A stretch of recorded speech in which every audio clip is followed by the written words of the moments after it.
Have you ever really stopped to think about how you see art? I mean, really see it. Is it just, looking at a nice picture, or is there something, I don't know, deeper going on in the act of looking itself? That's such a great place to start because, looking at art, it's never really neutral, is it? Right. It's this complex thing kind of baked into us, and we often don't even notice it's happening. Okay. So today, we're doing a deep dive into this revolutionary shift in how we perceive art, how we interact with it. And the mission? The mission is basically to unpack how 20th century art, and Manet is kind of the key figure here, how it fundamentally changed the structure of viewing. The structure itself. Exactly. Moving us from sort of passively looking at the world in the painting to actively looking at how we're looking. Wow, okay. Like turning the camera back on ourselves. Pretty much. We're going to explore, how this crisis in viewing came about and how this one artist, Manet, just completely challenged centuries of how things were done. And we're drawing on a source called The Revolution of Viewing in Modern Art, Manet and the Point of Rupture. That's the one. It really gets into the heart of it. Okay, so let's set the scene. Right. Before Manet, things were different. Right. You said viewing was this deeply ingrained system, especially in Western painting. Oh, absolutely. From the Renaissance onwards, painting developed this incredibly stable, almost grand structure for how you were supposed to look. Grand? How so? Well, the core idea was the canvas as a window onto the world. Okay, I've heard that analogy. Yeah, and it was meant to be a clear path to truth or morality, history, religious order, you name it. And look, this wasn't accidental. It was built up over hundreds of years. Technical skills, academic rules, cultural beliefs, all sort of accumulating, really peaking in the 18th and 19th centuries. So what were the defining features? Our source mentions three key things about this classical way of seeing. Yeah, three core characteristics. First one, it was grand and comprehensive. Grand and comprehensive. Okay. Think of art like a perfectly ordered miniature universe. That's how complete it felt. Artists used mathematical perspective, to create this logical space. They arranged figures, objects. It was like building a tiny cosmos. The canvas wasn't just a window. It was like a matrix for arranging the universe. That's what the source calls it. A matrix for arranging the universe. Wow. That speaks volumes. It does. It reflected this deep belief in reason, in natural laws, maybe divine order. And it wasn't just aesthetic then? Not at all. It subtly reinforced the whole social structure, Right. Feudal systems, religious hierarchies, everything visually in its proper place. Okay, so that orderliness leads to the second point, which is smooth viewing. Exactly. Smooth viewing. This was all about comfort, making the experience seamless. Comfortable viewing. Sounds nice. It was meant to be. Harmonious colors, balanced compositions, really clear stories, deep, inviting space. You were supposed to just kind of fall into the scene. And not really be aware you were looking at a painting. Precisely. You're like a passive observer in a theater seat. The painting guides you, shows you the story from one specific viewpoint. Single directional, transparent. It doesn't challenge you. Not at all. It doesn't make you question your own position or the act of looking. It's designed for easy absorption, no friction. Okay, and the third characteristic? Stable symbolic order. Stable symbolic order. Right. Classical art wasn't just pretty, it had a job to do. Civilizing, educating. So the themes were important. Hugely. Religious, historical, mythological, heroic stuff. Artists were seen as spokespeople for truth and virtue. Mm-hmm. And the artwork itself carried these big ethical messages, collective values. So viewing wasn't just seeing. It was an act of accepting order, like a subtle kind of discipline. Accepting order. Yeah. That's a powerful way to put it. Reinforcing shared beliefs. Definitely. And this whole system, this stable viewing, it wasn't natural. It wasn't just how humans see. Right, it had to be built. It was constructed, required the whole social setup, cultural conditioning, the technical tools, and crucially, you had to sort of tame the viewers. Domesticate them almost. Yeah, the source uses that word, domestication. It's key to grasp that often what we saw was not necessarily the painting, but the result of a certain way of viewing. Whoa. Okay, say that again. What we saw was not necessarily the painting, but the result of a certain way of viewing. Our viewing habits shaped what we thought we saw. So it's pleasant, reassuring, but limited. Exactly. It completely shut out the idea that viewing itself could be a problem or dangerous.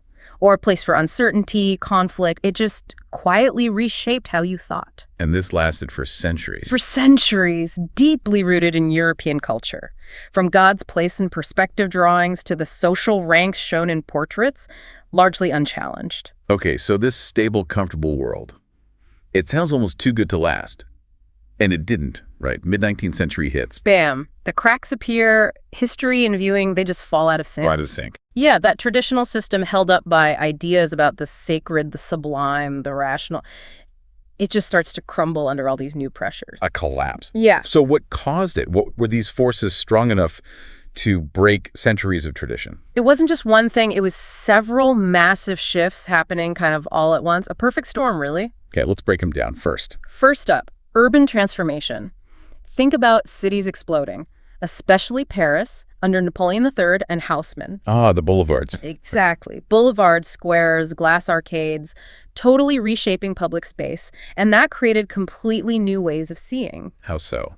Well, think about it. You go from the stable, private viewing in a church or a palace to this fragmented, fast-paced, collective experience on the street. For people used to the old ways, it must have felt like sensory overload. Just a constant flood of images. Totally. Daily viewing wasn't about deep meaning anymore. It was visual stimulation, consumer desire, seeing shop windows, crowds, buildings, newspapers, ads, exhibitions. Fragmented, accelerated, collective. That's a huge shift. Massive. It changed the very texture of everyday sight, laid the groundwork for a crisis in how art was seen. Okay, so cities changing. What else? The big one, the rise of photography. Ah, yes. 1839, Daguerre-Niepce.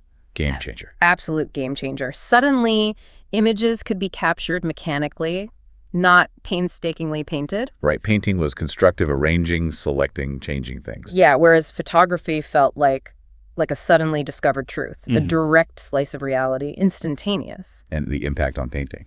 Devastating in a way. Photography basically stole painting's main job, capturing likeness. So artists were forced to ask this really fundamental question. If a machine can capture reality better, more accurately, what's the point of painting anymore? An existential crisis for painting itself. Absolutely. Shook its very foundations. Okay, so chaotic cities, photography. Was there pressure from within the art world, too? Oh, definitely. You had the stifling salon system. The official French art exhibition. The Gatekeeper. The ultimate gatekeeper. The French academic establishment, through the Salon, had a near monopoly on what art got shown, what was considered good. And they had strict rules. Incredibly strict. Themes had to be historical, mythological, religious.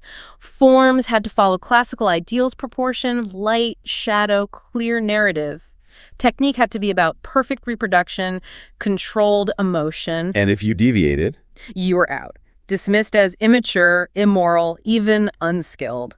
So it was actively resisting change. Completely. It was like this pressure cooker, stifling innovation, keeping art stuck in the past while the world outside was just racing ahead. Wow.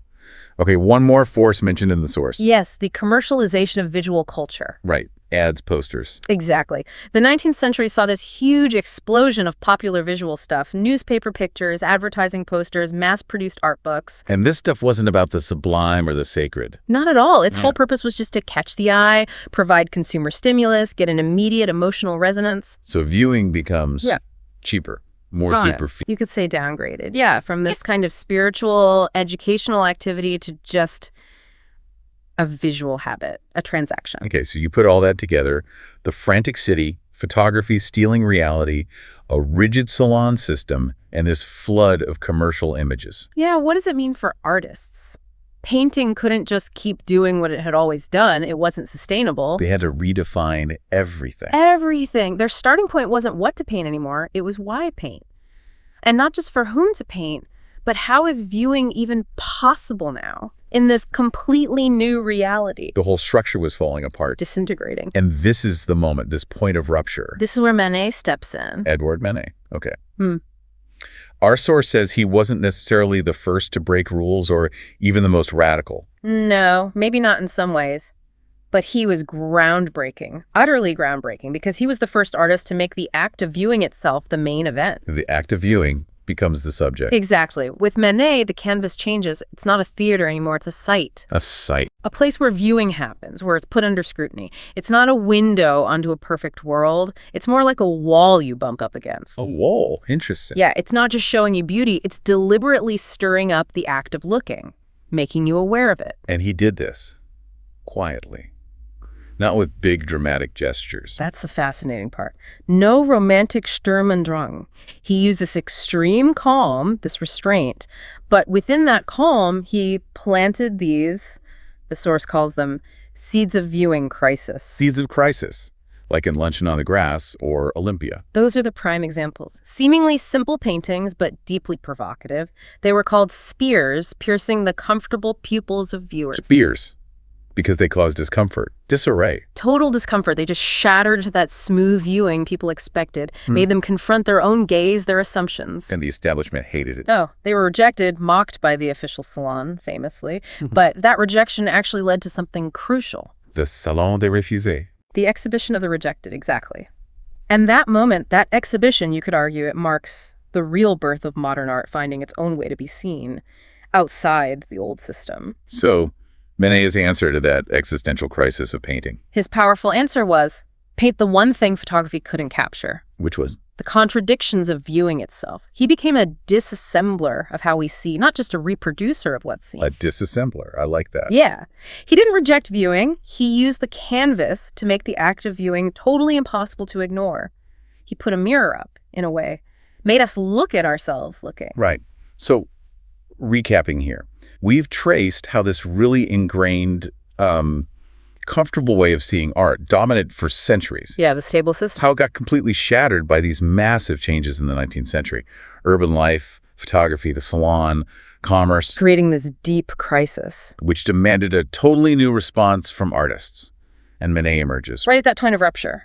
and starts this revolution, not necessarily through shocking subjects alone, but by making the act of viewing itself the core issue, forcing us to ask not just what we see, but how we see. Exactly. It's a fundamental shift. And it leads us to this incredible insight, really. What we see is not necessarily the painting itself, but the result of a certain way of viewing. That line again, it really Yeah. sticks with you, that what we see is shaped by our conditioning, our culture, our habits. It really does make you think, doesn't it? And maybe as you go about your day, you could consider how that applies elsewhere. Beyond the art gallery. Yeah. One other things that seem obvious, truths we take for granted, or just everyday stuff we observe, could they actually be the result of a specific way of viewing, a lens we're looking through that we hardly ever stop to question? A final provocative thought indeed. How much of our reality is constructed by the way we've learned to see? Fascinating stuff.